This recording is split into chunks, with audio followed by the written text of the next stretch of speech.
ಓಂ ಶಾಂತಿ. ಮಧುರಾತಿ ಮಧುರ ಶಿವ ಪರಮಾತ್ಮ ತಂದೆಯ ಮಧುರ ಮಹಾವಾಕ್ಯವನ್ನು ಕೇಳೋಣ. ಇಂದಿನ ಮುರಳಿಯ ದಿನಾಂಕವಾಗಿದೆ 18/8/2025. ಪ್ರಾತಃ ಮುರಳಿ ಬಾಪ್ತಾದ ಮಧುಬನ್. ಮಧುರ ಮಕ್ಕಳೇ, ಹೇಗೆ ತಂದೆಯು ಮಾರ್ಗದರ್ಶಕರಾಗಿದ್ದಾರೆ ಹಾಗೆಯೇ ಮಾರ್ಗದರ್ಶಕರಾಗಿ ಎಲ್ಲರಿಗೆ ಮನೆಯ ಮಾರ್ಗವನ್ನು ತಿಳಿಸಿ ಅಂಧರಿಗೆ ಊರುಗೋಲಾಗಿ ಬಿಡಿ. ಇಂದಿನ ಪ್ರಶ್ನೆಯಾಗಿದೆ, ಈ ಮಾಡಲ್ಪಟ್ಟ ಅನಾದಿ ನಾಟಕದ ರಹಸ್ಯ ಯಾವುದಾಗಿದೆ? ಅದನ್ನು ನೀವು ಮಕ್ಕಳೇ ತಿಳಿದುಕೊಂಡಿದ್ದೀರಿ. ಉತ್ತರ: ಇದು ಮಾಡಲ್ಪಟ್ಟ ಅನಾದಿ ನಾಟಕವಾಗಿದೆ. ಇದರಲ್ಲಿ ಯಾವ ಪಾತ್ರಧಾರಿಯೂ ಸಹ ಬಂದು ಸೇರ್ಪಡೆಯಾಗಲು ಸಾಧ್ಯವಿಲ್ಲ ಅಥವಾ ಯಾರೂ ಕಡಿಮೆಯಾಗಲು ಸಾಧ್ಯವಿಲ್ಲ. ಯಾರಿಗೂ ಮೋಕ್ಷವೂ ಸಿಗುವುದಿಲ್ಲ. ನಾವು ಈ ಆವಾಗಮನ್ ಜನನ ಮರಣದ ಚಕ್ರದಲ್ಲಿ ಬರುವುದೇ ಇಲ್ಲ ಎಂದು ಯಾರಾದರೂ ಹೇಳುವುದಾದರೆ ಅವರಿಗಾಗಿ ತಂದೆಯು ತಿಳಿಸುತ್ತಾರೆ, ಸ್ವಲ್ಪ ಸಮಯಕ್ಕಾಗಿ ಬರದೇ ಇರಬಹುದು, ಆದರೆ ಪಾತ್ರದಿಂದ ಯಾರೂ ಮುಕ್ತರಾಗಲು ಸಾಧ್ಯವಿಲ್ಲ. ನಾಟಕದ ಈ ರಹಸ್ಯವನ್ನು ನೀವು ಮಕ್ಕಳೇ ತಿಳಿದುಕೊಂಡಿದ್ದೀರಿ. ಓಂ ಶಾಂತಿ. ಭೋಲಾನಾಥನೆಂದು ಯಾರಿಗೆ ಹೇಳಲಾಗುತ್ತದೆ ಎಂಬುದನ್ನು ಮಧುರಾತಿ ಮಧುರ ಮಕ್ಕಳು ತಿಳಿದುಕೊಂಡಿದ್ದೀರಿ. ನೀವು ಸಂಗಮಯುಗಿ ಮಕ್ಕಳೇ ತಿಳಿದುಕೊಳ್ಳುತ್ತೀರಿ. ಕಲಿಯುಗಿ ಮನುಷ್ಯರು ಅಂಶ ಮಾತ್ರದಷ್ಟು ತಿಳಿದುಕೊಂಡಿಲ್ಲ. ಜ್ಞಾನ ಸಾಗರನು ಒಬ್ಬ ತಂದೆಯಾಗಿದ್ದಾರೆ. ಅವರೇ ಸೃಷ್ಟಿಯ ಆದಿ ಮಧ್ಯ ಅಂತ್ಯದ ಜ್ಞಾನವನ್ನು ತಿಳಿಸುತ್ತಾರೆ, ತಮ್ಮ ಪರಿಚಯವನ್ನು ಕೊಡುತ್ತಾರೆ. ನೀವು ಮಕ್ಕಳು ಈಗ ತಿಳಿದುಕೊಳ್ಳುತ್ತೀರಿ. ಮೊದಲು ಏನನ್ನೂ ತಿಳಿದುಕೊಂಡಿರಲಿಲ್ಲ. ತಂದೆಯು ತಿಳಿಸುತ್ತಾರೆ, ನಾನೇ ಬಂದು ಭಾರತವನ್ನು ಸ್ವರ್ಗವನ್ನಾಗಿ ಮಾಡುತ್ತೇನೆ, ಬೇಹದ್ದಿನ ಆಸ್ತಿಯನ್ನು ಕೊಡುತ್ತೇನೆ. ಅದನ್ನು ನೀವೀಗ ತೆಗೆದುಕೊಳ್ಳುತ್ತಿದ್ದೀರಿ. ನಾವು ಬೇಹದ್ದಿನ ತಂದೆಯಿಂದ ಬೇಹದ್ದಿನ ಸುಖದ ಆಸ್ತಿಯನ್ನು ತೆಗೆದುಕೊಳ್ಳುತ್ತಿದ್ದೇವೆಂದು ನಿಮಗೆ ತಿಳಿದಿದೆ. ಇದು ಮಾಡಲ್ಪಟ್ಟ ನಾಟಕವಾಗಿದೆ. ಇದರಲ್ಲಿ ಯಾವುದೇ ಪಾತ್ರಧಾರಿಯೂ ಸಹ ಮಧ್ಯದಲ್ಲಿ ಸೇರ್ಪಡೆಯಾಗಲು ಸಾಧ್ಯವಿಲ್ಲ ಅಥವಾ ಕಡಿಮೆಯಾಗಲು ಸಾಧ್ಯವಿಲ್ಲ. ಎಲ್ಲರಿಗೆ ತಮ್ಮ ತಮ್ಮ ಪಾತ್ರವೂ ಸಿಕ್ಕಿದೆ. ಯಾರೂ ಮೋಕ್ಷವನ್ನು ಪಡೆಯಲು ಸಾಧ್ಯವಿಲ್ಲ. ಯಾರ್ಯಾರು ಯಾವ ಧರ್ಮದವರಿದ್ದಾರೆಯೋ ಮತ್ತೆ ಅದೇ ಧರ್ಮದಲ್ಲಿ ಹೋಗುವರು. ಬೌದ್ಧರು, ಕ್ರಿಶ್ಚಿಯನ್ ಮೊದಲಾದವರು ನಾವು ಸ್ವರ್ಗದಲ್ಲಿ ಹೋಗಬೇಕೆಂದು ಇಚ್ಛಿಸಿದರೂ ಸಹ ಅವರು ಹೋಗಲು ಸಾಧ್ಯವಿಲ್ಲ. ಯಾವಾಗ ಅವರ ಧರ್ಮಸ್ಥಾಪಕರು ಬರುವರೋ ಆಗಲೇ ಅವರ ಧರ್ಮವಿರುವುದು. ಇದು ನಿಮ್ಮ ಬುದ್ಧಿಯಲ್ಲಿದೆ. ಇಡೀ ಪ್ರಪಂಚದ ಮನುಷ್ಯಾತ್ಮರು ಈ ಸಮಯದಲ್ಲಿ ನಾಸ್ತಿಕರಾಗಿದ್ದಾರೆ, ಅರ್ಥಾತ್ ಬೇಹದ್ದಿನ ತಂದೆಯನ್ನು ತಿಳಿದಿರುವವರಾಗಿದ್ದಾರೆ. ಮನುಷ್ಯರೇ ಅರಿತುಕೊಳ್ಳುವವರಲ್ಲವೇ? ಈ ನಾಟಕ ಶಾಲೆಯು ಮನುಷ್ಯರದ್ದಾಗಿದೆ. ಪ್ರತಿಯೊಂದು ಆತ್ಮವು ಪಾತ್ರವನ್ನು ಅಭಿನಯಿಸಲು ನಿರ್ವಾಣಧಾಮದಿಂದ ಬರುತ್ತದೆ ಮತ್ತೆ ನಿರ್ವಾಣಧಾಮದಲ್ಲಿಯೇ ಹೋಗಲು ಪುರುಷಾರ್ಥ ಮಾಡುತ್ತದೆ. ಬುದ್ಧನು ನಿರ್ವಾಣಗೈದರೆಂದು ಹೇಳುತ್ತಾರೆ. ಈಗ ಬುದ್ಧನ ಶರೀರವಂತೂ ಹೋಗಲಿಲ್ಲ, ಆತ್ಮವು ಹೋಯಿತು. ಆದರೆ ತಂದೆಯು ತಿಳಿಸುತ್ತಾರೆ, ವಾಸ್ತವದಲ್ಲಿ ಯಾರೂ ಹೋಗುವುದಿಲ್ಲ. ನಾಟಕದಿಂದ ಯಾರೊಬ್ಬರೂ ಬಿಡುಗಡೆಯಾಗಲು ಸಾಧ್ಯವಿಲ್ಲ, ಅಂದರೆ ಮೋಕ್ಷವನ್ನು ಪಡೆಯಲು ಸಾಧ್ಯವಿಲ್ಲ. ಇದು ಮಾಡಲ್ಪಟ್ಟ ನಾಟಕವಾಗಿದೆ. ಕೆಲ ಮನುಷ್ಯರು ಮೋಕ್ಷವು ಸಿಗುತ್ತದೆ ಎಂದು ತಿಳಿಯುತ್ತಾರೆ, ಆದ್ದರಿಂದ ಪುರುಷಾರ್ಥ ಮಾಡುತ್ತಿರುತ್ತಾರೆ. ಹೇಗೆ ಜೈನರು ಪುರುಷಾರ್ಥ ಮಾಡುತ್ತಿರುತ್ತಾರೆ, ಅವರಿಗೆ ತಮ್ಮದೇ ಆದ ರೀತಿ ಪದ್ಧತಿಗಳಿವೆ. ತಮ್ಮ ಗುರುಗಳಿದ್ದಾರೆ, ಅವರ ಮತವನ್ನು ಪಾಲಿಸುತ್ತಾರೆ. ಬಾಕಿ ಯಾರಿಗೂ ಮೋಕ್ಷವು ಸಿಗುವುದಿಲ್ಲ. ನೀವಂತೂ ತಿಳಿದುಕೊಂಡಿದ್ದೀರಿ, ನಾವು ಈ ನಾಟಕದಲ್ಲಿ ಪಾತ್ರಧಾರಿಗಳಾಗಿದ್ದೇವೆ. ಯಾವಾಗ ಬಂದೆವು ಮತ್ತೆ ಹೇಗೆ ಹೋಗುತ್ತೇವೆಂದು ಯಾರಿಗೂ ತಿಳಿದಿಲ್ಲ. ಇದನ್ನು ಪ್ರಾಣಿಗಳಂತೂ ತಿಳಿದುಕೊಳ್ಳುವುದಿಲ್ಲ ಅಲ್ಲವೇ? ನಾವು ಪಾತ್ರಧಾರಿಗಳು ಎಂಬ ಮಾತನ್ನು ಮನುಷ್ಯರೇ ಹೇಳುತ್ತಾರೆ. ಇದು ಕರ್ಮ ಕ್ಷೇತ್ರವಾಗಿದೆ. ಇಲ್ಲಿಯೇ ಆತ್ಮಗಳಿದ್ದಾರೆ. ಅದಕ್ಕೆ ಕರ್ಮ ಕ್ಷೇತ್ರವೆಂದು ಹೇಳುವುದಿಲ್ಲ. ಅದು ನಿರಾಕಾರಿ ಪ್ರಪಂಚವಾಗಿದೆ. ಅಲ್ಲಿ ಯಾವುದೇ ಪಾತ್ರವಿಲ್ಲ, ಆಟ ಪಾಠವಿಲ್ಲ. ಆ ನಿರಾಕಾರಿ ಪ್ರಪಂಚದಿಂದ ಸಾಕಾರಿ ಪ್ರಪಂಚದಲ್ಲಿ ಪಾತ್ರವನ್ನು ಅಭಿನಯಿಸಲು ಬರುತ್ತೀರಿ. ಅದು ಮತ್ತೆ ಪುನರಾವರ್ತನೆಯಾಗುತ್ತಾ ಇರುತ್ತದೆ. ಎಂದೂ ಪ್ರಳಯವಾಗುವುದಿಲ್ಲ. ಮಹಾಭಾರತ ಯುದ್ಧದಲ್ಲಿ ಯಾದವರು ಮತ್ತು ಕೌರವರು ಮರಣ ಹೊಂದಿದರು. ಕೇವಲ 5 ಜನ ಪಾಂಡವರು ಉಳಿದರು. ಅವರೂ ಸಹ ಪರ್ವತಗಳ ಮೇಲೆ ಕರಗಿ ಹೋದರೆಂದು ಶಾಸ್ತ್ರಗಳಲ್ಲಿ ತೋರಿಸುತ್ತಾರೆ. ಅಂದ ಮೇಲೆ ಮತ್ತೇನೂ ಉಳಿಯಲೇ ಇಲ್ಲ. ಇದರಿಂದ ಪ್ರಳಯವಾಯಿತೆಂದು ಅವರು ತಿಳಿಯುತ್ತಾರೆ. ಇವೆಲ್ಲ ಮಾತುಗಳನ್ನು ಕುಳಿತು ಬರೆದಿದ್ದಾರೆ. ಮತ್ತು ಸಮುದ್ರದಲ್ಲಿ ಆಲದ ಎಲೆಯ ಮೇಲೆ ಒಂದು ಮಗು ತನ್ನ ಬೆರಳನ್ನು ಚೀಪುತ್ತಾ ತೇಲಿ ಬಂದಿತೆಂದು ತೋರಿಸುತ್ತಾರೆ. ಇದರಿಂದ ಮತ್ತೆ ಪ್ರಪಂಚವು ಹೇಗೆ ವೃದ್ಧಿಯಾಗುವುದು? ಮನುಷ್ಯರು ಏನನ್ನು ಕೇಳುವರೋ ಅದನ್ನೇ ಸತ್ಯವೆನ್ನುತ್ತಾರೆ. ಸತ್ಯವೆನ್ನುತ್ತಿರುತ್ತಾರೆ. ನೀವು ಮಕ್ಕಳೀಗ ತಿಳಿದುಕೊಂಡಿದ್ದೀರಿ. ಶಾಸ್ತ್ರಗಳಲ್ಲಿಯೂ ಏನೇನನ್ನು ಬರೆದು ಬಿಟ್ಟಿದ್ದಾರೆ. ಇವೆಲ್ಲವೂ ಭಕ್ತಿ ಮಾರ್ಗದ ಶಾಸ್ತ್ರಗಳಾಗಿವೆ. ಭಕ್ತರಿಗೆ ಫಲವನ್ನು ನೀಡುವವರು ಒಬ್ಬ ಭಗವಂತ ತಂದೆಯೇ ಆಗಿದ್ದಾರೆ. ಕೆಲವರು ಮುಕ್ತಿಯಲ್ಲಿ, ಇನ್ನು ಕೆಲವರು ಜೀವನ್ಮುಕ್ತಿಯಲ್ಲಿ ಹೋಗುತ್ತಾರೆ. ಪ್ರತಿಯೊಬ್ಬ ಪಾತ್ರಧಾರಿ ಆತ್ಮನ ಪಾತ್ರವು ಯಾವಾಗ ಇರುವುದೋ ಆಗ ಮತ್ತೆ ಬರುತ್ತಾರೆ. ಈ ಡ್ರಾಮಾದ ರಹಸ್ಯವನ್ನು ನೀವು ಮಕ್ಕಳ ವಿನಃ ಮತ್ಯಾರೂ ತಿಳಿದುಕೊಂಡಿಲ್ಲ. ನಾವು ರಚಯಿತ ಮತ್ತು ರಚನೆಯನ್ನು ತಿಳಿದುಕೊಂಡಿಲ್ಲವೆಂದು ಹೇಳುತ್ತಾರೆ. ನಾಟಕದ ಪಾತ್ರಧಾರಿಗಳಾಗಿಯೂ ನಾಟಕದ ಆದಿ ಮಧ್ಯ ಅಂತ್ಯದ ಕಾಲಾವಧಿಯನ್ನೇ ತಿಳಿದುಕೊಂಡಿಲ್ಲವೆಂದರೆ ತಿಳುವಳಿಕೆ ಹೀನರೆಂದು ಹೇಳಲಾಗುತ್ತದೆಯಲ್ಲವೇ? ತಿಳಿಸಿದರೂ ಸಹ ತಿಳಿದುಕೊಳ್ಳುವುದಿಲ್ಲ. 84 ಲಕ್ಷ ಜನ್ಮಗಳೆಂದು ತಿಳಿದುಕೊಂಡಿರುವ ಕಾರಣ ಇದರ ಕಾಲಾವಧಿಯೂ ಸಹ ಲಕ್ಷಾಂತರ ವರ್ಷಗಳೆಂದು ಹೇಳುತ್ತಾರೆ. ನೀವೀಗ ತಿಳಿದುಕೊಳ್ಳುತ್ತೀರಿ. ಬಾಬಾ ನಾವು ತಮ್ಮಿಂದ ಕಲ್ಪಕಲ್ಪವೂ ಬಂದು ಸ್ವರ್ಗದ ರಾಜ್ಯಭಾಗ್ಯವನ್ನು ಕೊಡುತ್ತಾರೆ. 5000 ವರ್ಷಗಳ ಮೊದಲೂ ಸಹ ಬೇಹದ್ದಿನ ಆಸ್ತಿಯನ್ನು ಪಡೆಯಲು ತಮ್ಮೊಂದಿಗೆ ಮಿಲನ ಮಾಡಿದ್ದೆವು. ಯಥಾ ರಾಜ ರಾಣಿ ತಥಾ ಪ್ರಜಾ. ಪ್ರಜೆಗಳೆಲ್ಲರೂ ವಿಶ್ವದ ಮಾಲೀಕರಾಗುತ್ತಾರೆ. ಪ್ರಜೆಗಳು ಸಹ ಹೇಳುತ್ತಾರೆ, ನಾವು ವಿಶ್ವದ ಮಾಲೀಕರಾಗುತ್ತೇವೆ. ನೀವು ಯಾವಾಗ ವಿಶ್ವದ ಮಾಲೀಕರಾಗಿದ್ದೀರಿ ಆ ಸಮಯದಲ್ಲಿ ಚಂದ್ರವಂಶೀಯ ರಾಜ್ಯವಾಗುವುದಿಲ್ಲ. ನೀವು ಮಕ್ಕಳು ಡ್ರಾಮಾದ ಪೂರ್ಣ ಆದಿ ಮಧ್ಯ ಅಂತ್ಯವನ್ನೂ ತಿಳಿದುಕೊಂಡಿದ್ದೀರಿ. ಮನುಷ್ಯರು ಭಕ್ತಿ ಮಾರ್ಗದಲ್ಲಿ ಯಾರ ಪೂಜೆಯನ್ನು ಮಾಡುತ್ತಾರೆ ಅವರನ್ನೂ ಸಹ ತಿಳಿದುಕೊಂಡಿಲ್ಲ. ಯಾರ ಭಕ್ತಿ ಮಾಡಲಾಗುತ್ತದೆಯೋ ಅವರ ಚರಿತ್ರೆಯನ್ನು ತಿಳಿದುಕೊಳ್ಳಬೇಕಾಗಿದೆ. ನೀವು ಮಕ್ಕಳೀಗ ಎಲ್ಲರ ಚರಿತ್ರೆಯನ್ನು ತಂದೆಯ ಮೂಲಕ ತಿಳಿದುಕೊಂಡಿದ್ದೀರಿ. ನೀವು ತಂದೆಯ ಮಕ್ಕಳಾಗಿದ್ದೀರಿ. ತಂದೆಯ ಚರಿತ್ರೆಯೂ ಗೊತ್ತಿದೆ. ಆ ತಂದೆಯು ಪತಿತ ಪಾವನ ಮುಕ್ತಿದಾತ ಮಾರ್ಗದರ್ಶಕನಾಗಿದ್ದಾರೆ. ನಿಮ್ಮನ್ನು ಪಾಂಡವರೆಂದು ಹೇಳಲಾಗುತ್ತದೆ. ನೀವು ಎಲ್ಲರಿಗೆ ಮಾರ್ಗದರ್ಶಕರಾಗಿದ್ದೀರಿ. ಎಲ್ಲರಿಗೆ ಮಾರ್ಗವನ್ನು ತಿಳಿಸಲು ಅಂಧರಿಗೆ ಊರುಗೋಲಾಗುತ್ತೀರಿ. ಹೇಗೆ ತಂದೆಯು ಮಾರ್ಗದರ್ಶಕರಾಗಿದ್ದಾರೆಯೋ ಅದೇ ರೀತಿ ನೀವು ಮಕ್ಕಳನ್ನು ಮಾಡಲಾಗುತ್ತದೆ. ಎಲ್ಲರಿಗೂ ಮಾರ್ಗವನ್ನು ತಿಳಿಸಬೇಕು.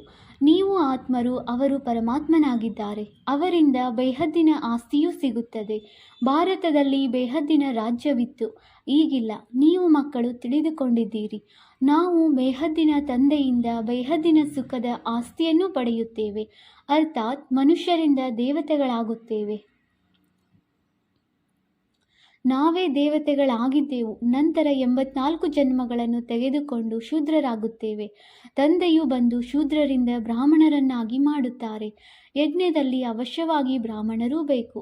ಇದು ಜ್ಞಾನ ಯಜ್ಞವಾಗಿದೆ. ಇದರಲ್ಲಿ ಭಾರತದಲ್ಲಿ ಯಜ್ಞಗಳನ್ನು ಬಹಳ ರಚಿಸುತ್ತಾರೆ.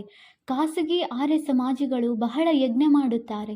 ಈಗ ಇದು ರುದ್ರಜ್ಞಾನ ಯಜ್ಞವಾಗಿದೆ. ಇದರಲ್ಲಿ ಇಡೀ ಹಳೆಯ ಪ್ರಪಂಚವೇ ಸ್ವಾಹ ಆಗಲಿದೆ.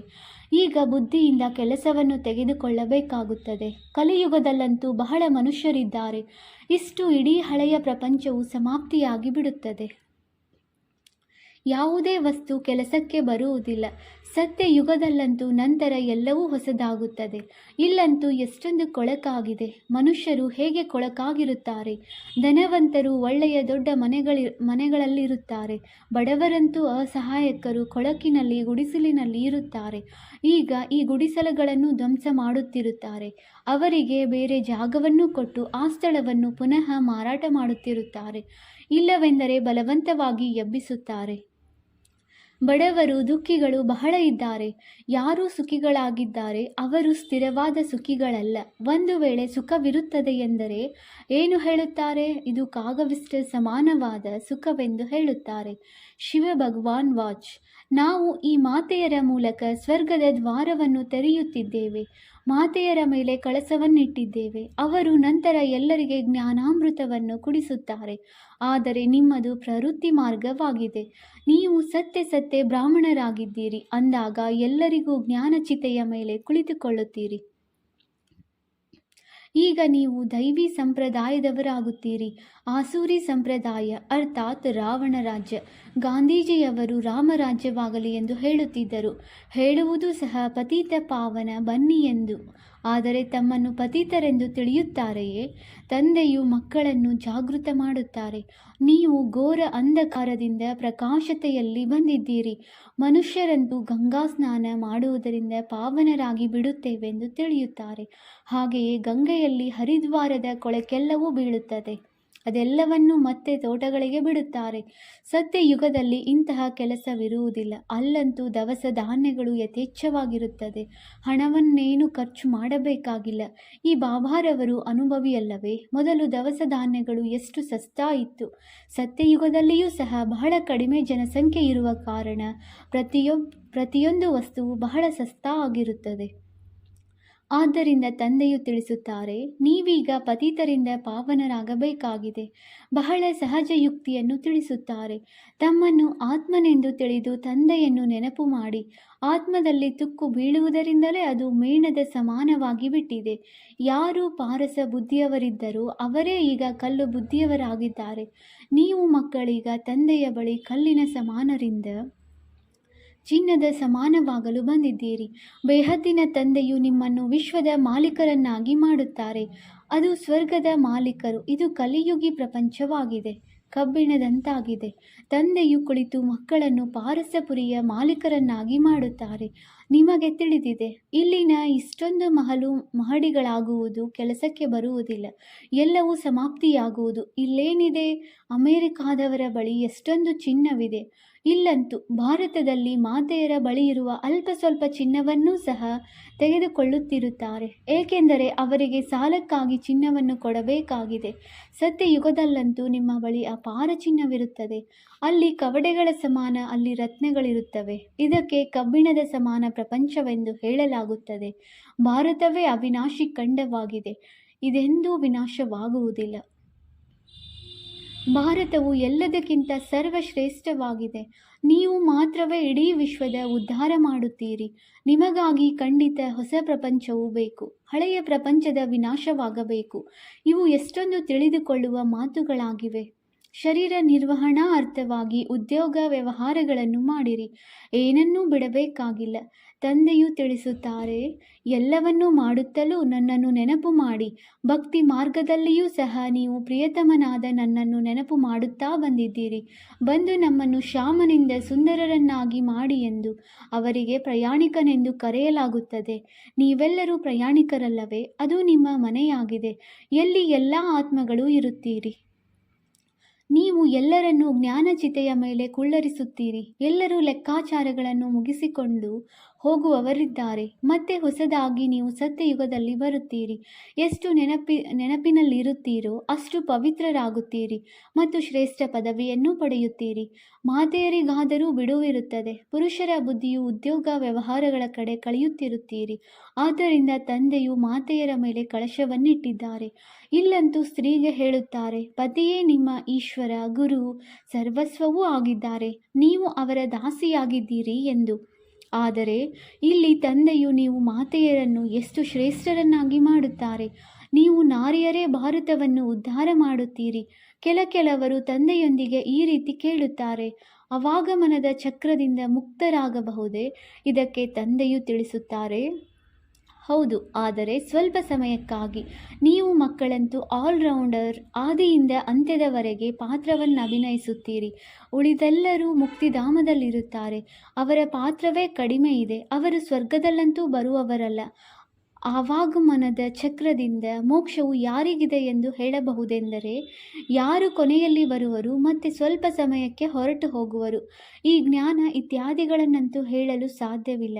ಯಾರು ಆದಿಯಿಂದ ಅಂತ್ಯದವರೆಗೆ ತಮ್ಮ ಪಾತ್ರವನ್ನು ಅಭಿನಯಿಸುವರೋ ಅವರೇ ತಿಳಿದುಕೊಳ್ಳುವರು. ಈ ಜ್ಞಾನವನ್ನು ಕೆಲವರು ಈ ರೀತಿ ಹೇಳುತ್ತಾರೆ, ನಮಗಂತೂ ಅದೇ ಇಷ್ಟವಾಗಿದೆ. ನಾವು ಪರಮಧಾಮದಲ್ಲಿಯೇ ಕುಳಿತಿರುತ್ತೇವೆ. ಆದರೆ ಇದು ಸಾಧ್ಯವೇ? ಡ್ರಾಮಾದಲ್ಲಿ ನಿಗದಿಯಾಗಿದೆ. ಅವರು ಹೋಗಿ ಕೊನೆಯಲ್ಲಿ ಅವಶ್ಯವಾಗಿ ಬರುತ್ತಾರೆ. ಬಾಕಿ ಇಡೀ ಸಮಯ ಶಾಂತಿಧಾಮದಲ್ಲಿರುತ್ತಾರೆ. ಇದು ಬೇಹದ್ದಿನ ನಾಟಕವಾಗಿದೆ. ಒಳ್ಳೆಯದು. ಮಧುರಾತಿ ಮಧುರ ಅಗಲಿ ಹೋಗಿ ಮರಳಿ ಸಿಕ್ಕಿರುವ ಮಕ್ಕಳ ಪ್ರತಿ ಮಾತಾಪಿತ ಬಾಪ್ದಾದಾರವರ ನೆನಪು ಪ್ರೀತಿ ಹಾಗೂ ಸುಪ್ರಭಾತ. ಆತ್ಮೀಯ ಮಕ್ಕಳಿಗೆ ಆತ್ಮೀಯ ತಂದೆಯ ನಮಸ್ತೆ. ನಾವು ಆತ್ಮೀಯ ಮಕ್ಕಳಿಂದ ಆತ್ಮೀಯ ತಂದೆಗೆ ನೆನಪು ಪ್ರೀತಿ ಹಾಗೂ ನಮಸ್ತೆ ನಮಸ್ತೆ ನಮಸ್ತೆ. ಧಾರಣೆಗಾಗಿ ಮುಖ್ಯ ಸಾರ. Point number 1. ಸತ್ಯ ಸತ್ಯ ಬ್ರಾಹ್ಮಣರಾಗಿ ಎಲ್ಲರಿಗೆ ಜ್ಞಾನಾಮೃತವನ್ನು ಕುಡಿಸಬೇಕಾಗಿದೆ. ಜ್ಞಾನ ಚಿತೆಯ ಮೇಲೆ ಕುಳ್ಳರಿಸಬೇಕಾಗಿದೆ. Point number 2. ಶರೀರ ನಿರ್ವಹಣಾರ್ಥವಾಗಿ ಉದ್ಯೋಗ ವ್ಯವಹಾರ ಇತ್ಯಾದಿಗಳೆಲ್ಲವನ್ನೂ ಮಾಡುತ್ತಾ ಪತಿತರಿಂದ ಪಾವನರಾಗಲು ತಂದೆಯ ನೆನಪಿನಲ್ಲಿರಬೇಕು ಮತ್ತು ಎಲ್ಲರಿಗೆ ತಂದೆಯ ನೆನಪು ತರಿಸಬೇಕಾಗಿದೆ. ವರದಾನ: ವಿಶೇಷತೆಗಳ ದಾನದ ಮೂಲಕ ಮಹಾನಾಗುವಂತಹ ಮಹಾದಾನಿ ಭವ. ಜ್ಞಾನ ದಾನವನ್ನಂತೂ ಎಲ್ಲರೂ ಮಾಡುತ್ತಾರೆ, ಆದರೆ ತಾವು ವಿಶೇಷ ಆತ್ಮರಿಗೆ ತಮ್ಮ ವಿಶೇಷತೆಗಳ ದಾನ ಮಾಡಬೇಕಾಗಿದೆ.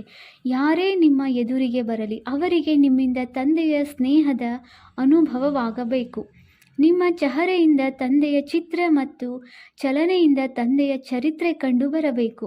ನಿಮ್ಮ ವಿಶೇಷತೆಗಳನ್ನು ನೋಡಿ ಅವರಿಗೆ ವಿಶೇಷ ಆತ್ಮಗಳಾಗುವ ಪ್ರೇರಣೆ ಪ್ರಾಪ್ತಿಯಾಗಬೇಕು. ಈ ರೀತಿಯ ಮಹಾದಾನಿಯಾಗಿ ಆಗ ಆದಿಯಿಂದ ಅಂತ್ಯದವರೆಗೆ ಪೂಜ್ಯತನದಲ್ಲಿಯೂ ಮತ್ತು ಪೂಜಾರಿತನದಲ್ಲಿಯೂ ಮಹಾನಾಗಿ ಇರುವಿರಿ. ಸ್ಲೋಗನ್: ಸದಾ ಆತ್ಮ ಅಭಿಮಾನಿಯಾಗಿರುವಂಥವರೇ ಎಲ್ಲರಿಗಿಂತಲೂ ದೊಡ್ಡ ಜ್ಞಾನಿಯಾಗಿದ್ದಾರೆ. ಅವ್ಯಕ್ತ ಸೂಚನೆ: ಸಹಜ ಯೋಗಿ ಆಗಬೇಕೆಂದರೆ ಪರಮಾತ್ಮನ ಪ್ರೀತಿಯ ಅನುಭವಿಯಾಗಿರಿ. ಯಾರು ಸದಾ ತಂದೆಯ ನೆನಪಿನಲ್ಲಿ ಲವಲೀನರಾಗಿದ್ದು ನಾನು ನನ್ನತನದ ತ್ಯಾಗ ಪ್ರವೃತ್ತಿಯಲ್ಲಿರುತ್ತಾ ಅವರಿಂದಲೇ ತಂದೆಯು ಕಾಣಿಸಿಕೊಳ್ಳುತ್ತಾರೆ.